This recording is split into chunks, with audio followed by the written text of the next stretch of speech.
Hello everyone. क्या आप सभी अभी 24 दिसंबर 2023 के दिन कैप्टन मनोज पांडे यूपी सैनिक स्कूल जो कि लखनऊ में है और इनकी एक ब्रांच जो कि गोरखपुर में रिसेंटली ओपन की गई है, इसका एंट्रेंस एग्जाम देने वाले हैं? इफ यस देन डेफिनेटली ये सेशन आपके लिए है। इसे पूरा देखिएगा ताकि आप each and every important details को यहाँ पे समझ सकें। और ऐसे ही रेगुलर सेशंस हम आप लोगों के लिए लेकर आते हैं, तो उन सभी को देखने के लिए चैनल को सब्सक्राइब करके बेल आइकन प्रेस करना ना भूलिएगा ताकि आप सभी को ऐसे अपकमिंग वीडियोस के नोटिफिकेशन डेफिनेटली मिल सके और आप इनमें से कुछ भी मिस नहीं करें। तो आज का सेशन मोस्ट इंपॉर्टेंट टिप्स के साथ हम लोग कंक्लूड करेंगे जो कि आपको हेल्प करेगा यूपी सैनिक स्कूल लखनऊ के एंट्रेंस एग्जाम में। एंड अगर आप हमारे साथ जुड़कर ऑनलाइन क्लासेस के थ्रू प्रिपेयर करना चाहते हैं तो 7737653468 पर आप मुझसे कांटेक्ट कर सकते हैं। चलिए सबसे पहले आपसे बात करूं कि इस सेशन में हम लोग क्या करने वाले हैं। तो देखिए, सबसे फर्स्ट हम लोग डिस्कस करेंगे एग्जाम का जो शेड्यूल है वो क्या है। सेकेंड थिंग हम लोग डिस्कस करेंगे कि आपको एग्जाम में क्या क्या लेकर जाना है, मीन्स आपके डॉक्यूमेंटेशन, आपका stationery and all that thing. इसी के साथ मैं ये भी डिस्कस करने वाला हूं कि आप कम समय में पूरे पेपर को कैसे अटेम्प्ट कर सकते हैं, आपको किन स्ट्रैटेजीज को फॉलो करने की रिक्वायरमेंट है ताकि आप कम समय में ज्यादा से ज्यादा मार्क्स गेन कर सकें।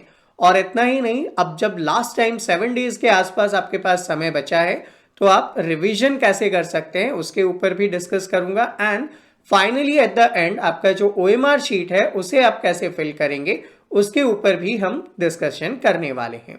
तो चलिए आज के सेशन को शुरू करते हैं। और शुरू करने से पहले आप सभी को इन्फॉर्म करना चाहूँगा, हमारी तरफ से RIMC RMS सैनिक स्कूल नवोदय विद्यालय जैसे एंट्रेंस एग्जाम्स के लिए ऑनलाइन क्लासेस प्रोवाइड की जाती है। अगर आप हमारे साथ जुड़कर ऑनलाइन क्लासेस के थ्रू प्रिपेयर करना चाहते हैं तो दिए गए नंबर 7737653468 पर व्हाट्सएप के थ्रू डिटेल्स ले सकते हैं। तो सबसे फर्स्ट आप लोगों के साथ शेयर करूंगा एग्जाम का जो शेड्यूल है वो क्या है। तो आप सभी ने अभी तक अपना एडमिट कार्ड डेफिनेटली डाउनलोड कर लिया होगा और एडमिट कार्ड में आप लोगों ने देखा होगा लिखा हुआ है 24 दिसंबर 2023 और आपका जो पेपर होगा उसके लिए टाइमिंग लिखा हुआ है फ्रॉम 10 AM to 12:30 PM ये मेंशन किया गया है। इसका मतलब है 2 घंटे 30 मिनट का समय आपको पेपर के लिए मिलने वाला है। अब आपके पेपर में 4 सेक्शन है। मैथमेटिक्स सबसे ज़्यादा रखता है वेट क्योंकि 75 क्वेश्चन है, जनरल नॉलेज के 50 क्वेश्चन है, इंग्लिश के 50 क्वेश्चन है और रीजनिंग के यहाँ पे टोटल 25 क्वेश्चन आपके लिए पूछे जाने वाले हैं। तो इन्हीं सबको कैसे अटेम्प्ट करेंगे, लेकिन उससे पहले एग्जाम देने जा रहे हो तो आपको किन चीज़ों का ध्यान रखना है उसके ऊपर एक बार चर्चा जरूर करते हैं। सबसे पहले आप अपना एडमिट कार्ड उठाएंगे। एडमिट कार्ड के साथ जो सेकंड पेज निकला है, हालांकि कई ई मित्र वाले क्या करते हैं उस सेकंड पेज का प्रिंट आउट नहीं देते हैं आपको, साइबर कैफे वाले उसका प्रिंट आउट नहीं देते हैं, तो आपको परेशानी हो सकती है। तो यहाँ पे इस वीडियो में मैं उसे कवर कर रहा हूँ। देखिए, सबसे पहले एग्जाम का जो एंट्रेंस एग्जाम है आपका वो OMR बेस्ड होने वाला है। आपको ये पता होगा क्योंकि आप साल भर से प्रिपेयर कर ही रहे होंगे। कैंडिडेट को क्या करना है, 90 minutes before the actual commencement of exam के पहुंचना है। इसका मतलब आपका एग्जाम स्टार्ट कब हो रहा है, आपके पेपर में लिखा हुआ है एडमिट कार्ड में 10 AM। अब इससे 90 मिनट पहले आपको वहां पे पहुंच जाना है। मतलब अगर आप 8:30 पे वहां पे पहुंच जाने चाहिए, ठीक है, 8:30 पे आपको वहां पे पहुंच जाना है। इससे ज़्यादा आप लेट मत होइएगा। क्यों? क्योंकि candidate will not be allowed to enter the exam centre after the commencement of the examination under any circumstances. तो अगर ये टाइम पीरियड चला गया देन उसके बाद आपको वो एंटर होने नहीं देंगे। तो टाइम का सबसे पहले आपको ध्यान रखना है। सेकेंड थिंग जो आपको जानना है वो क्या है, you must affix same photo or the recent passport size photo at the given space on the admit card।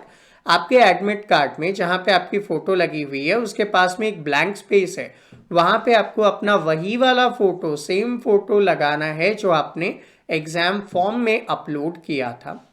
इसके बाद जो आप ये ध्यान रखेंगे कि आपके पास एडमिट कार्ड होना चाहिए, ठीक है। अगर आपके पास एडमिट कार्ड नहीं है तो वो आपको कहीं से भी अलाउ नहीं करेंगे एग्जाम सेंटर में। एडमिट कार्ड में 2 सेक्शन है, अगर आपने देखा हो तो ऐसे एक सेक्शन ऊपर है और एक सेक्शन ऐसा यहाँ पे नीचे की तरफ दिया गया है। इनमें से एक तो कैंडिडेट कॉपी है जो आप अपने साथ वापस घर ले आओगे, और एक होगा ऑफिस कॉपी जो जहाँ पे आप एग्जाम देने जा रहे हो वही लोग आपके वहाँ पे रखने वाले हैं। तो ऑफिशियल कॉपी आपको सबमिट करना होगा, बाकी की कॉपी वो आपको कट डाउन करके दे देंगे। Candidate is required to bring his or her photo ID proof. अब फोटो आईडी प्रूफ के लिए आप क्या क्या लेकर जा सकते हैं? आधार कार्ड लेकर जा सकते हैं, बहुत इजी रहेगा, आप सभी के पास अवेलेबल भी होगा। तो आप फोटो आईडी कार्ड में आधार कार्ड अपने साथ लेकर जाएं एग्जाम सेंटर में, apart from the admit card issued with the appearing in this exam. तो एग्जाम के लिए जो एडमिट कार्ड है, एडमिट कार्ड के साथ साथ आपको क्या करना है? आपको अपने साथ में एक आधार कार्ड की कॉपी लेकर जाना है। Next thing, parents will not be allowed to enter the exam centre. आपके साथ जो पेरेंट्स आएंगे वो बाहर ही वेट करने वाले हैं और आप एग्जाम सेंटर के अंदर अलाउड किए जाएंगे।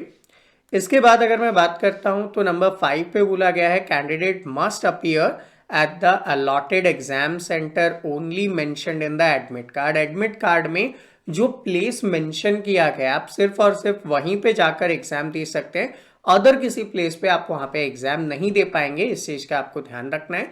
तो आप उसी प्लेस पे पहुंचे, गलती से कहीं और मत पहुंच जाइएगा। तो एक बार जो सेंटर है उसको अच्छे से देख लीजिएगा। Candidate shall not be allowed to leave the exam hall before the conclusion of exam. मतलब जब तक आपका एग्जाम कंप्लीट नहीं होता आपको वहां से बाहर निकलने नहीं दिया जाएगा। Attendance sheet and without submitting the OMR sheet to the invigilator. आपको अटेंडेंस शीट और आपको OMR शीट दोनों वहां पे सबमिट करनी है, उसके बाद ही आप बाहर आ पाएंगे। Before writing particles on the cover page of question booklet, candidate should check and ensure that the question booklet contains same number of pages as written on the top of the cover page। आपको क्या करना है? आपको एक exam booklet वहां पे दिया जाएगा जिसके थ्रू आप एग्जाम देंगे। आप पेज चेक कर लीजिएगा कि उसमें कितने पेजेस हैं और फ्रंट पेज पे ऊपर कितने पेजेस लिखे हैं वो चेक कर लीजिएगा। सबसे पहले चेक कीजिएगा, क्यों? कई बार होता है प्रिंटिंग मिस्टेक, वो पेज ही नहीं है आपके एग्जाम में, तो फिर आप बाकी के क्वेश्चन कैसे करोगे? तो एज अर्लियर आपको उनको क्या करना है? सूचना देनी है कि भैया मेरे इस बुकलेट में प्रॉब्लम है, तो वो काम आप कर लीजिएगा। Candidate should bring their own black ball point pen only to write or fill this. तो आपको क्या करना है? सिर्फ और सिर्फ ब्लैक बॉल पॉइंट पेन का ही यूज करना है। तो आप अपने साथ ब्लैक कलर का बॉल पॉइंट पेन को लेकर जाएंगे। Next thing, candidate should ensure that he और she has darken the circle. ठीक है, आपने प्रॉपरली सर्कल फिल किया है, आपने roll number, class, question booklet number, centre code, question booklet code वगैरह OMR में प्रॉपरली फिल कर देना है। इसके लिए मैं अलग से एक सेशन आपको अवेलेबल करवाऊंगा कि आपका OMR आप कैसे फिलअप करेंगे, तो उसे आप देख लीजिएगा, आपको डेफिनेटली यहाँ पे हेल्प होने वाला है। इसके बाद आप ये भी याद रखेंगे मल्टीपल चॉइस क्वेश्चन है, मतलब हर क्वेश्चन के 4 ऑप्शंस आपको दिए जाएंगे, उनमें से आप करेक्ट आंसर्स को चूज करेंगे। एंड सबसे बड़ी चीज क्या है? There is no negative marking, मतलब गलत करने का कोई मार्क्स कटेगा नहीं। तो मैं कहूंगा कि सारे 200 क्वेश्चन आप अटेम्प्ट करके जाएंगे, एक भी क्वेश्चन आपका छूटना नहीं चाहिए। इस चीज को आप सबसे ज्यादा फोकस में रखेंगे। इसके बाद बात करता हूं completion of the test. Candidate must hand over OMR sheet. आपका एग्जाम होने के बाद OMR शीट आप उनको दे देंगे इन्विजिलेटर को, एंड देन उनके परमिशन से बाहर आ सकते हैं। Candidate will make their own arrangement for boarding and lodging. मतलब जहां भी आपका एग्जाम सेंटर आया है वहां आना जाना सारी फैसिलिटी आपको खुद को करनी है। एग्जाम सेंटर वाले आपके लिए कोई फैसिलिटी अवेलेबल नहीं करवाएंगे। If candidate is found using unfair means, मतलब आपने सोचा कि कहीं एक पेज पे सारे फॉर्मूलाज लिख के ले जाता हूँ, दैट इज अनफेयर मीन्स। आपने सोचा कि आसपास के किसी बच्चे से पूछ लेता हूँ, दैट इज अनफेयर मीन्स। तो ऐसा अलाउड नहीं होगा, इस चीज का ध्यान रखेंगे, आपको सीधा कैंसल आउट किया जा सकता है। नेक्स्ट थिंग, कोई भी सेपरेट रफ पेपर नहीं मिलेगा या फिर sheet to bought by the candidate. आप अपने साथ कोई भी रफ पेपर वगैरह नहीं लेकर जाओगे। All rough work to be done in the question booklet. सारा रफ वर्क आपको उसी क्वेश्चन पेपर में करना होगा, इस चीज का आप ध्यान रखेंगे। Candidate must carry only downloaded admit card from official website, जहां से आप डाउनलोड करेंगे और वही लेकर जाएंगे। एक फोटो आईडी प्रूफ, जैसा कि मैंने आपको कहा कि आप आधार कार्ड ले जाएं, आप चाहे तो student identity card, bonafide certificate, ये सब भी लेकर जा सकते हैं, लेकिन बेटर होगा आधार कार्ड ज़्यादा बेटर है।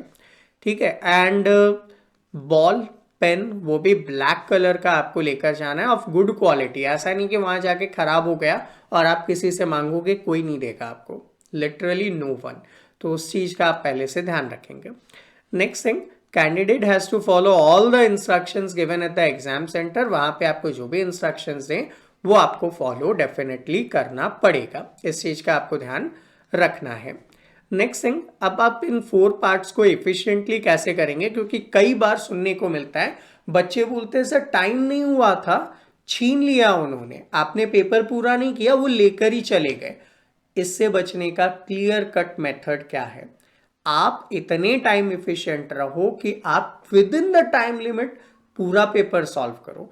अब वो पूरा पेपर आप सॉल्व कैसे करोगे, तो देखो आपको पता है 2 आवर्स एंड 30 मिनट का टाइम मिलेगा।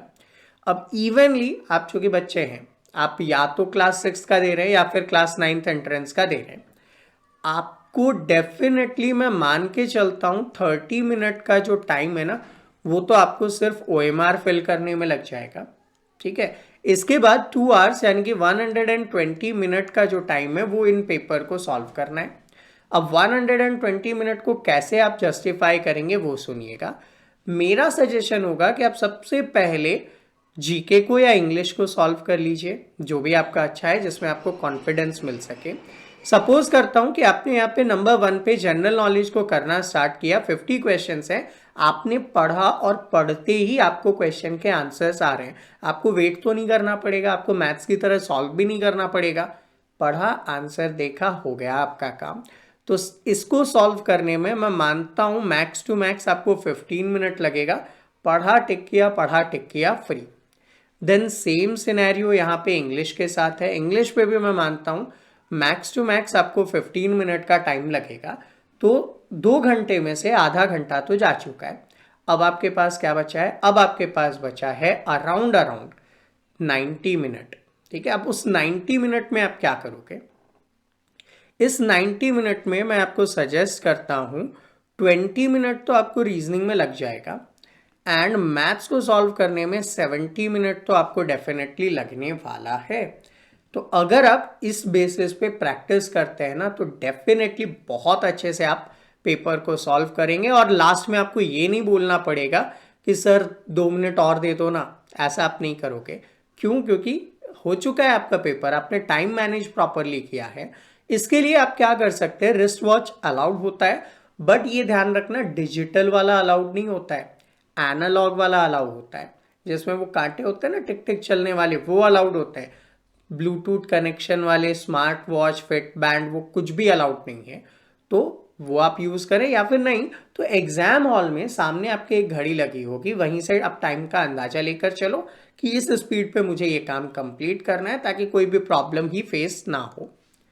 इसके बाद अब लास्ट टाइम पे क्या और कैसे रिवाइज किया जाए, तो देखो सबसे पहले मैं बात करता हूँ मैथ्स में आपको क्या करना है।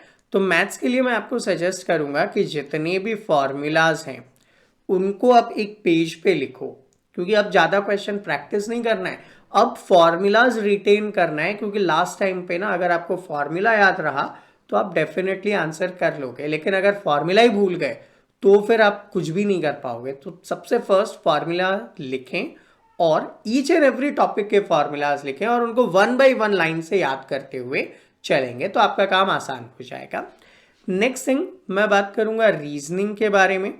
तो अगर आप रीजनिंग कर रहे हैं तो रीजनिंग के लिए भी मैं सजेस्ट करूंगा कि अब उसमें तो एज सच कोई फॉर्मूला है ही नहीं। ठीक है। लाइक अगर कोडिंग डिकोडिंग किया है आपने तो ए से लेकर एम, एम के नीचे एन से लेकर जेड और उनके ऊपर के नंबरिंग, तो वो तो ऑब्वियसली आप एग्जाम में भी लिख लोगे, काम चल जाएगा। ठीक है। ऐसे ही आप रैंकिंग के फॉर्मूलाज याद कर सकते हो कि भाई टोटल नंबर निकालने में क्या करना है या फिर वन साइड की रैंक निकालने में क्या करना है। तो फॉर्मूला एक बार 2-4 टॉपिक में ही है तो उनको आप देख लीजिएगा।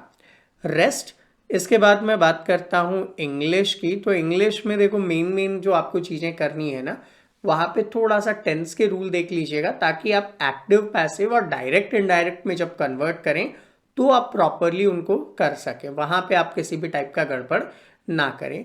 एंड अब लास्ट में बात करता हूँ जनरल नॉलेज का। और चूंकि आपका जनरल नॉलेज दो पार्ट्स में डिवाइडेड है, क्या क्या, एक तो स्टैटिक पार्ट है और एक आपके करंट वाला पार्ट है। तो देखो करंट पूरा का पूरा मेरे चैनल पे फ्री पे अवेलेबल है। रीसेंट के 10 डेज में मैंने जो वीडियोस अपलोड किए वो देख लेना, करंट अफेयर्स में स्पेसिफिक आपके लिए अपलोड किए हैं, वो डेफिनेटली आपको हेल्प कर जाएंगे। चाहे वो क्लास 6th एंट्रेंस हो, चाहे वो क्लास 9th एंट्रेंस हो, दोनों में आपको हेल्प करेगा। और बाकी के लिए मैं एक चीज बोलता हूं, पीवाईक्यू सॉल्व करो। पीवाईक्यू क्या होता है? Previous year question paper. अगर आप प्रीवियस ईयर क्वेश्चन पेपर को with in that time limit में सॉल्व करने की प्रैक्टिस रखते हो ना, बहुत अच्छे से आपका काम होगा। तो इस काम को कीजिएगा। और ओएमआर शीट फिल करने में कोई भी मिस्टेक नहीं हो, इसके लिए ये वीडियो आपके पास चैनल पे अवेलेबल है, इसे देख लीजिएगा। तो आप इजीली ओएमआर शीट भी टाइम इफिशिएंट मैनर में कंप्लीट कर सकेंगे, आपको किसी भी टाइप का प्रॉब्लम नहीं आएगा। सो स्टूडेंट, ये था हमारा आज का सेशन। फिर भी अगर आपके कोई डाउट या कोई क्वेरीज बची हैं तो आप नीचे कमेंट सेक्शन में कमेंट कीजिए। विद इन 24 आवर आपके सभी डाउट, सभी क्वेरीज को रिस्पॉन्स किया जाएगा। और आप वेरियस प्लेटफॉर्म पे मुझे फॉलो कर सकते हैं, जिनके लिंक नीचे डिस्क्रिप्शन में दिए गए हैं। एंड अगर आप हमारे साथ जुड़कर RIMC, RMS, सैनिक स्कूल, नवोदय विद्यालय जैसे वेरियस एंट्रेंस एग्जाम के लिए प्रिपेयर करना चाहते हैं तो 7737653468 पर आप मुझसे कांटेक्ट कर सकते हैं। मिलते हैं आपसे अगले सेशन में, तब तक के लिए जय हिंद।